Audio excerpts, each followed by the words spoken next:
Hello दोस्तों, तो राष्ट्रपति का चुनाव अप्रत्यक्ष होता है या प्रत्यक्ष, इसके बारे में आज बात करने वाले हैं। तो दोस्तों बता दें कि प्रत्यक्ष चुनाव क्या होता है और अप्रत्यक्ष चुनाव क्या होता है। प्रत्यक्ष चुनाव जो जनता डायरेक्ट वोट करती है उसे प्रत्यक्ष कहते हैं, मीन्स की डायरेक्ट इलेक्शन। और अप्रत्यक्ष चुनाव का मतलब होता है जिसमें जनता तो वोट करती है बट डायरेक्ट नहीं करती है। जैसे राज्यों की विधानसभा के सदस्य वोट कर रहे हैं या फिर राज्यसभा के सदस्य वोटिंग कर रहे हैं, इसे हम लोग कहते हैं दोस्तों अप्रत्यक्ष चुनाव। तो राष्ट्रपति के लिए हम लोग वोटिंग नहीं करते हैं, इसके लिए दोस्तों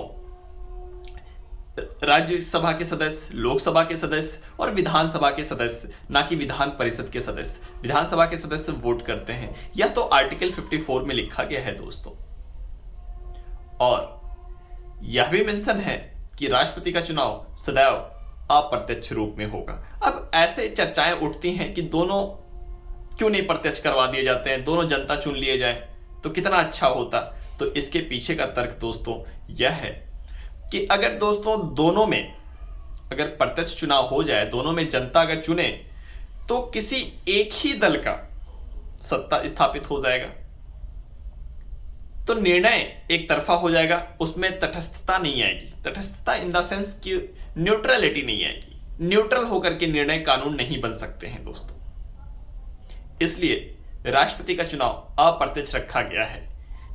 जैसे विधायकों का मत अलग होता है, लोकसभा के सांसद का मत अलग होता है। यदि किसी राज्य के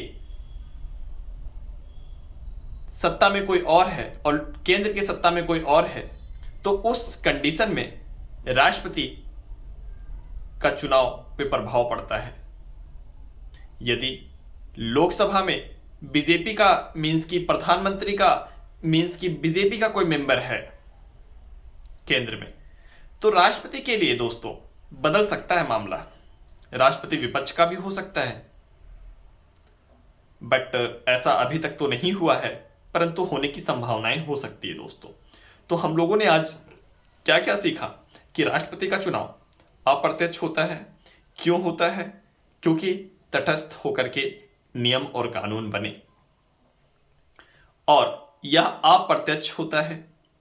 और इसमें वोटिंग कौन कौन कर सकते हैं? लोकसभा राज्यसभा के निर्वाचित सदस्य, ना कि मनोनीत सदस्य। मनोनीत सदस्य का मतलब एंग्लो इंडियन, इसका मतलब वोटिंग उनकी नहीं होती है, डायरेक्ट उनको मनोनीत किया जाता है। और दिल्ली और पौंडुचेरी के विधानसभा के सदस्य भी करते हैं और राज्य विधानसभा के सदस्य भी करते हैं, ना कि विधान परिषद के दोस्तों।